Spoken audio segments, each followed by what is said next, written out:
आज की big story जो बड़ी स्टोरी है उस पे हम बात करेंगे खुल खला के। मेरे साथ हैं तीन दोस्त। पाकिस्तान में जो निजी जेलें हैं, ख़ास तौर पे बलूचिस्तान में और सिंध के इलाके में भी, वडेरा आजम, जागीरदार, सरमायादार, इन सब ने शिकंजा जकड़ा हुआ है। पाकिस्तान, रियासत पाकिस्तान को पकड़ा हुआ है। तो मेरे साथ हैं हाई कोर्ट के वकील हैं, मेरे साथ हैं अब्दुल कयूम साहब स्वीडन से, और हमारे बहुत ही प्यारे नए बोलने वाले हैं अमार साहब जर्मनी से। मैं तीनों का शुक्रिया अदा करता हूं। सबसे पहले मैं सरदार साहब के पास। सरदारों पे इल्ज़ाम आता है, आप वकील भी हैं, ये निजी जेलें, इसके बारे में रोशनी डालिए, फिर मैं स्वीडन जाऊंगा। जी बताइएगा। अस्सलाम रहमतुल्लाह, कैसे हैं आप? ठीक है। अल्हम्दुलिल्लाह। देखें, ये बारखान में एक जगह है और ये बीबी जो है, इसने कुछ अर्सा पहले इसकी एक वीडियो जो है वो कुरान पाक हाथ में पकड़े हुए उसने दुनिया सारी से, उसमें कसूरवार मैं भी हूँ, आप भी हो, और दुनिया का हर बंदा वो कसूरवार इसलिए कि उसने सबसे इमदाद मांगी थी। उसने कहा था कि वहाँ का जो सरदार है खेतरान, उसने मेरे बच्चों को और अगवा किया हुआ, बच्ची है उसकी, 5 बच्चे हैं। लेकिन ये है कि चूंकि सरदार वहाँ पे वो हुकूमत वजीर भी हैं और किसी ने उसको नहीं, उसकी बात का किसी ने उस पर गौर नहीं किया है। अब कल ये है कि उस बीबी के अपनी भी और उसके जो 2 बच्चे हैं उनकी डेड बॉडी से कुएं में से मिली है, और उस औरत की जो है वो चेहरा जो मसक किया गया था तेजाब डाल के, उसका खामद जो है वो कहता है जी कि मैं खुद भी उसके कैद में था और वो खुदा उसका कहीं रहा हुआ है, कोई इसके घर पे नौकर वगैरह रहा हुआ है ऐसे खेतरान का। तो वो कहता है जी मुझे जो है वो जान का खतरा है, तो इसलिए वो सामने नहीं आ रहा। बारखान की जो थाने की लोकल जो एसएचओ जो है उसने इस टाइम तक उसकी कोई एफआईआर दर्ज नहीं की है, और वो कहते हैं जी कि वाइकिंग में से कोई आएगा तो, वरना ये है कि वो अब अंदाजा कर लें कि वो कहता है, एसएचओ कहता है कि जी अगर कोई नहीं आएगा तो मैं नामालूम के खिलाफ एफआईआर काटूंगा, जबकि पूरा पाकिस्तान चिल्ला चिल्ला के कह रहा है। वो बीबी का अपना मरने से पहले बयान मौजूद है कि वो हमें उस जो वहाँ का सरदार जो है कहतरान जो उसने मारा है, तो एसएचओ वहाँ का कह रहा है कि नहीं। तो ये सारा इस मुल्क के अंदर अभी कुछ अर्सा पहले आपको याद होगा हमने एक खबर की थी धीर में, एक बच्ची गूंगी बेरी बच्ची का हाई कोर्ट ने निकाह करवा दिया था। ये अब पुरानी बात होगी वो उस वाली मुख्तियार माई वाली। तो इस मुल्क के अंदर तो अब लंबी बात हो जाएगी। ये तय दर तय हुकूमतें हैं और वो लोग जो है वो यरगमाली बनाए हुए, सारा पूरा सिस्टम यरगमाली बना हुआ है, सारा सिस्टम यरगमाली बना हुआ है। मैं चलूंगा स्वीडन। और ये तो ये हरकतें जो पाकिस्तान में एक इस्लामी मुल्क है, ज़माना जहालियत में, पुराने वक्तों में भी नहीं होती थी जब जहालत थी हर तरफ। अब तो पाकिस्तान एक इस्लामी मुल्क है और वहाँ भी गैर इंसानी सलूक, वो भी एक खातून के साथ तेजाब छिड़क दिया जाता है, उसके सामने उसके बच्चे ज़िबा कर दिए जाते हैं, लाशें कुएं में फेंक जाती हैं। आप स्वीडन में बैठे हैं, मगरबी माशरे में बैठे हैं, बताइएगा इस बारे में। जी नसीर साहब, साहब मैं आपको बताऊं नसीर साहब के जब से पाकिस्तान बना है, ये जो पाकिस्तान कायद आज़म के बाद सरदारों के हाथ में चला गया, और सरदारों के ने जो गरीब लोग थे जितने उस अपने इलाके के, उनको अपना गुलाम बना लिया। उन्होंने स्लेव्स, जैसे स्लेव्स की एक हिस्ट्री है कि कैसे अफ्रीका से उठा के दुनिया में उनको बेचा गया, ये उनके स्लेव बन गए, खानदानी स्लेव बन गए।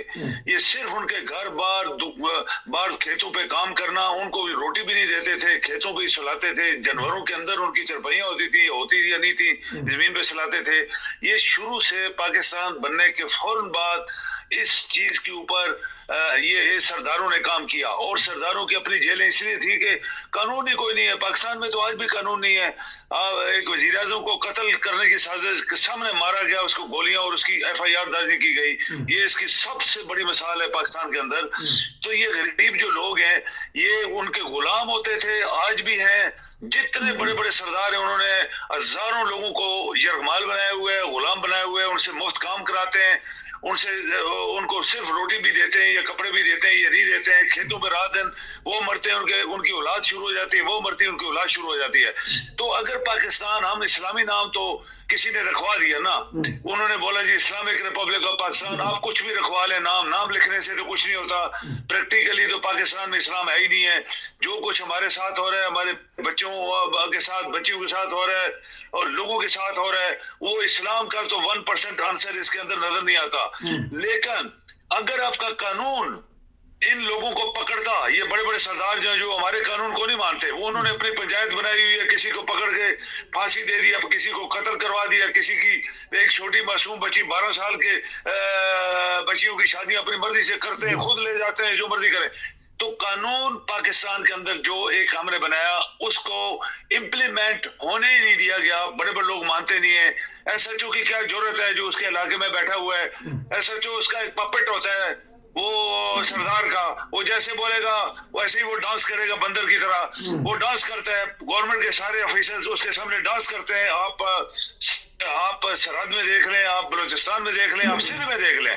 तो ये नसीर साहब हमारी बदबख्ती है कि हमें 75 साल हो गए हैं, आज तक हम लोग पाकिस्तानियों को, जो असल पाकिस्तानी जिन्होंने तकलीफें देखी इस मुल्क के लिए, कुर्बानियां दी, उनको कुछ नहीं मिला, उनको इंसाफ नहीं मिला, उनको खाने पीने के लिए रोटी नहीं मिली, उनके बच्चों को कोई दवाई और मेडिकल कोई सहूलियात हम नहीं दे पाए, एजुकेशन नहीं दे पाए।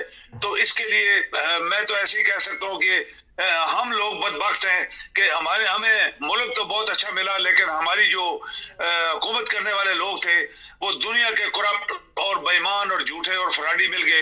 तो आज आपकी सुप्रीम कोर्ट भी बेबस है, आपके अदारे भी बेबस है। अदारे बेबस हैं, लड़ाई कर रहे हैं। मैं चलूंगा अमार साहब के पास, उनसे पता करूंगा। सानिया बार खान, 5-6 बच्चों का सवाल है। पुलिस ढूंढ नहीं सक रही, मुजरमों को किस तरह ढूंढेगी? भट्टा मालकान जो है वो मजदूरों को कैद कर लेते हैं, मदरसे वाले हैं वो स्टूडेंट को जंजीरें पहना देते हैं, भाग ना जाएं। हमारा मुल्क तो यरगमाल बनाया बाद लोगों ने। बताइएगा, आप भी पंजाब से ताल्लुक रखते रहे हैं, बताइएगा इस बारे में। पहले तो तमाम दोस्तों की खिदमत में अस्सलाम वालेकुम। और बात ये है कि ये सरदारी निजाम जो है, वो खितरान हो, वो मरी हो, वो बुकटी हो, वो लगारी हो, वो मजारी हो, वो जतोई हो, ना इससे पंजाब बरी है और ना ही सिंध बरी है, ना ही बलूचिस्तान बरी है और ना ही KPK बरी है। हर एक के पास अपने अपने उन्होंने रखे हुए हैं और उनको मर्जी के हिसाब से खाना और सारी चीजें देते हैं। अगर उनकी बच्ची उनको पसंद आती है तो वो भी ले जाते हैं। और उनकी बच्चियों की शादियां और उनके बच्चों की शादियां या स्कूल की तालीम वो तो बिल्कुल ममनू है ना, उनकी इजाजत के बगैर। और ये सिर्फ बलूचिस्तान का रोना नहीं है।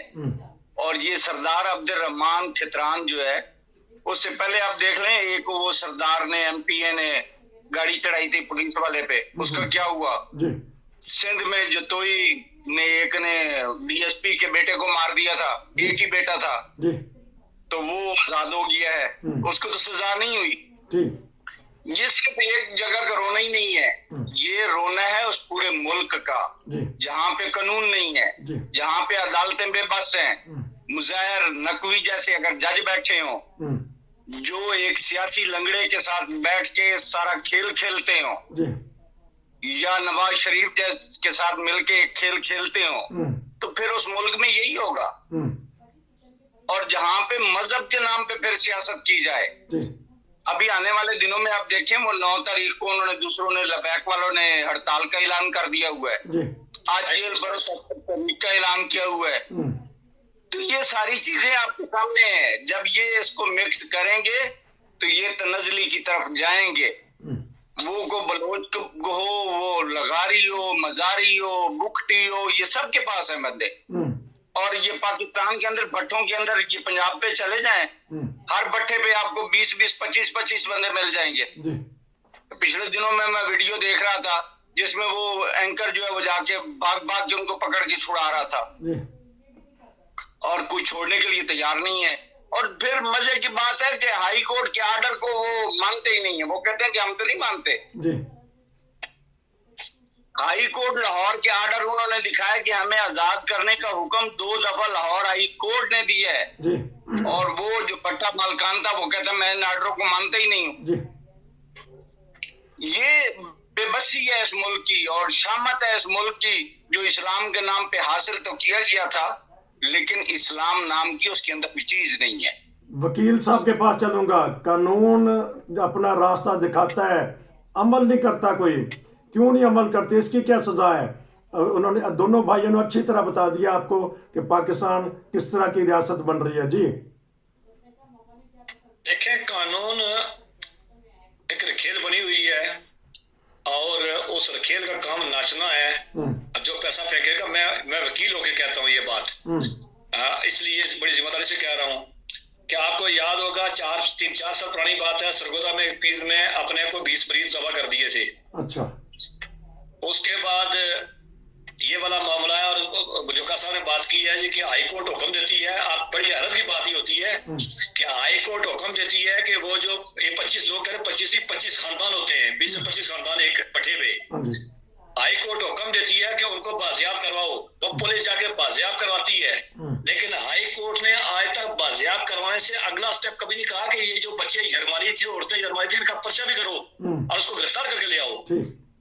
हाई कोर्ट स्टीरियोटाइप बयान जारी करती है कि उनको वहां से छुड़ा लो, छुड़ाए तो जाते हैं, लेकिन वो छोड़ने के बाद क्या होगा इस तरह वो कुछ जानते नहीं, वो उस पट्टे वाले से निकलते हैं तो दूसरे पट्टे वाले गुलाम बन जाते हैं। कभी वो पट्टे वाला गिरफ्तार नहीं हुआ कि जो ये मुलाजम तो रखे हुए थे, जबरदस्ती रखे हुए थे, ये कौन सा जुर्म तूने किया हुआ है। बाकी रह गया मामलात सरदारों के, ये सरदार प्रॉपर्टी है किसी के, इस मुल्क के ऊपर एक बैठी हुई एस्टेब्लिशमेंट जिसके ये सारे प्रॉपर्टी है, ये हुकूमत खरीदते उससे। ये अभी एक दोस्त बात कर रहे थे, 3.5 अरब में हुकूमत बेची थी जब जरदारी ने गिराया था उसको, प्रवासी वाली गवर्नमेंट। अभी आपको याद है कोई जिनकी बात कर रहे हैं कि इनको गोली लगी थी कि उन्होंने सेनेटर कितने में खरीदे थे, वहां कितने लेके। ये सारे प्रॉपर्टी और वो सारे खरीदने वाले ऊपर बैठे हुए इस मुल्क पे फौज, पीर, फकीर, सियासतदान, जागीरदारों का कब्जा किया हुआ उसने। और उसने कब्जा करने के बाद से क्या किया हुआ है कि पूरी कौम को मजहब, मसलक और उसके इलाके, जिन्स और मुख्तलिफ नामों पर तकसीम करके उसने काबू करके यरगमाल बनाया हुआ है। मुजारी तो कहते हैं, जरदारी नहीं किसी ने कहा। जरदारी भी कबीला ऐसा है, वो भी बलोच है। मैं चलता हूँ स्वीडन, पता करूंगा कि सुनने में आया था, हम किताबों में पढ़ते थे कि मोहम्मद बिन कासिम एक मजलूम औरत की आवाज़ पे आ गए थे फतह करने सिंध को। यहाँ तो एक औरत कुरान को पकड़ के वास्ते दे रही है, जिस तरह वकील साहब ने कहा कि हम सब उनके मुजरिम है, क़यामत वाले दिन बहुत सारे लोग जवाब देंगे इस बात का। कभी स्वीडन में या यूरोप में या तरक्की याफ्ता मुल्क में भी ऐसा हुआ है कि कैदी रखे जाएं और पुलिस और हुकूमत कुछ ना करे? जी स्वीडन। बिल्कुल नहीं नसीर साहब, मैं आप खुशकिस्मत है कि हम लोग यूरोप के बहुत तरक्की याफ्ता ममालिक में बैठे हैं जहाँ जमहूरियत जो है वो बहुत जबरदस्त तरीके से चल रही है। यहाँ पे तो एक परिंदा भी अगर कहते हैं ना को मार दे यहाँ पे तो उसको भी सजा होती है। यहाँ पे किसी जानवर को पत्थर नहीं हम मार सकते, बिल्ली या कुत्ता या कोई जानवर जा रहा है, हम किसी जानवर को पकड़ नहीं सकते। ये इन्होंने कानून बनाए हुए हैं, उस बंदे को छोड़ते ही नहीं है। वो कहते हैं वो भी एक जिंदा चीज है, उसको तुमने कत्ल किया है। तो ये तो और तरक्की भी इन्होंने की हुई है। दुनिया में तरक्की याफ्ता ममालिक यही लोग हैं। हकीकत में ये इस्लाम की चीजें थी ओरिजिनली, जो हमने तो क्या कहते हैं धक्के मार के इस्लाम की चीजों को फेंक दिया, इन्होंने उसको पिकअप किया। आज वो दुनिया की तरक्की याफ्ता ममालिक में बैठे हैं और जो इस्लाम के लोग हैं, जो मुसलमान बने हुए हैं, अपने आप को बड़े बड़े मुसलमान कहते हैं, वो इनके पांव चाटते हैं आके, रहते इधर हैं, बच्चे इधर भेजते हैं, सैरो सपाटा इधर करते हैं, पैसा उन्होंने इधर बैंकों में जमा कराया हुआ है और सब कुछ इधर है उनका, और सिर्फ पाकिस्तान को लूटने के लिए बैठे हुए हैं। अभी देखें कि ये सिस्टम जो है, ये सरदारी सिस्टम, कायदे आजम साहब की जिंदगी थोड़ी थी, उसके साथ जो टीम थी, आप देखें कायदे आजम जब गवर्नर जनरल बने तो उनकी एक टीम थी, वहां मजहब का कोई फिरके का कंसेप्ट ही नहीं था उनके अंदर। जो काबिल पाकिस्तानी थे और मुसलमान थे वो उनको उन्होंने वजीर बनाया और वो अपने एक निजाम चलाने के लिए कुछ हिम्मत कर रहे थे, लेकिन उनकी जिंदगी साथ उन्होंने नहीं दिया जिंदगी ने। लेकिन इसके बाद तो फिर चोरों के हाथ चले गए, हम लोग गुलामों के गुलाम बन गए, अंग्रेज चले गए, अंग्रेजों के गुलाम थे तो वो हमें उन्होंने गुलाम बनाया 75 साल में। हमारी जबान, मैं ये बहुत प्रोग्रामों में रिपीट किया, हम आज भी अंग्रेजों की जबान बोलते हैं। हम पाकिस्तान की जबान नहीं, अपनी जबान भी नहीं बोल सके, अपनी जबान भी कौम को नहीं दे सके। तो आप क्या नसीर साहब कह सकते हैं कि गरीबों को इंसाफ मिलेगा? ये जो जबान हमें नहीं मिली, ये भी हमारे साथ इंसाफ नहीं हुआ। दुनिया जितनी तरक्की याफ्ता दुनिया है, आप रिसर्च करें, हर तरक्की याफ्ता ममालिक में ही अपनी जबान बोली जाती है, लिखी जाती है, पढ़ी जाती है, रिसर्च की जाती है। यहाँ स्वीडन के अंदर हर चीज स्वीडिश में है, कोई एक हर्फ अंग्रेजी ना डॉक्टर लिखता है, ना किसी स्कूल में वो पढ़ाते हैं, ना कोई बोलता है। उनको आती है, वो सेकंड थर्ड लैंग्वेज पढ़ते हैं लेकिन बोलते नहीं है। फ्रांस आपके बॉर्डर पे है, आप देखिए फ्रांस में एक हर्फ अंग्रेजी का नहीं बोला जाता, जर्मनी में नहीं बोला जाता। जर्मन की आपकी जो वाइस वो जो चांसलर है वो यूएनओ में भी अपनी जुबान बोलती है। हम क्यों पाकिस्तान के लोग जो हमारी जुबान ये नहीं थी, हम क्यों अंग्रेजी बोलते हैं? क्यों 75 साल से दूसरे मुल्क की जुबान हमने नहीं छोड़ी? इसीलिए कि हम उनके गुलाम हैं। वो इसी अंग्रेजी के ऊपर तो उन्होंने गुलाम बनाया हुआ है। तो ये बहुत सारी चीजें जो पाकिस्तान में नहीं हुई, अभी भी नहीं हो रही। आज जो पाकिस्तान में पॉलिटिकल सिचुएशन है, इसका उसी 75 साल का निचोड़ है कि आज कोई किसी की बात नहीं मान रहा। आज चीफ मिनिस्टर, गवर्नर्स, सदर की बात नहीं मान रहे। अब चीफ मिनिस्टर, गवर्नर्स, हुकूमत आइन को नहीं मान रही। तो जनाब नसीर साहब, आप क्या समझते हैं ये पाकिस्तान चलने वाला है? बिल्कुल नहीं चलेगा। 75 साल में पाकिस्तान का पैसा ये लोग खा गए, लोगों से उधार लेके पाकिस्तान को चलाने की कोशिश की गई और हर 2 महीने बाद पाकिस्तान दिवालिया हो जाता है। फिर पैसे इधर से उधर से। आपको पता है कि हम कितने मकरूज हैं, दुनिया के हर मुल्क के मकरूज हैं। हमारा पैसा किधर गया? ये जो पाकिस्तान जनरेट कर रहा है। तो ये इनको किसी ने पकड़ा ही नहीं है जी। असल बात है कि किसी ने भी ना कानून को स्ट्रांग बनाया और ना बड़े बड़े हरामखोरों को और गद्दारों को और पाकिस्तान को लूटने वालों को पकड़ा। आज इसीलिए लाखों क्या करोड़ों दुनिया जो है, मैं कहूंगा कि जो सरदार हैं इन्होंने उनको यरगमाल बनाया हुआ है, उनको स्लेव बनाया हुआ है, गुलाम बनाया हुआ है, जाती गुलाम, फैमिली बाय फैमिली। वो मरेगा उसका बेटा गुलाम बनेगा। तो ये बदबख्ती हमारी। हम इस्लाम का नाम जरूर लेते हैं लेकिन मुसलमान वहां पे नहीं है। असल मुसलमानियत है ही नहीं हमारे अंदर। वरना ये सब कुछ जो हमारे सामने हो रहा है, एक औरत कुरान पकड़ के लोगों को पकड़ती है, उसकी मदद नहीं करता। जबकि इस्लाम का वो क्या कहते हैं कि मोहम्मद बिन कासिम जो था वो कहां से, वो इराक से एक औरत की पकड़ के ऊपर आया था।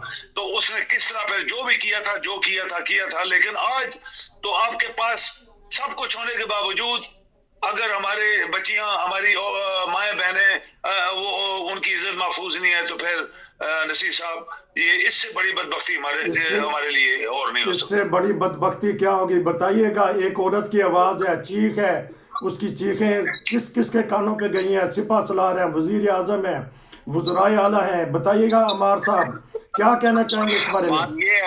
बात ये है कि ये इस औरत की तो जो वो अल्लाह ताला फरमाता है ना कि मजलूम किया और उसके दरमियान में कोई और हायल ही नहीं होता जी। बंदे तो जो होंगे सो होंगे।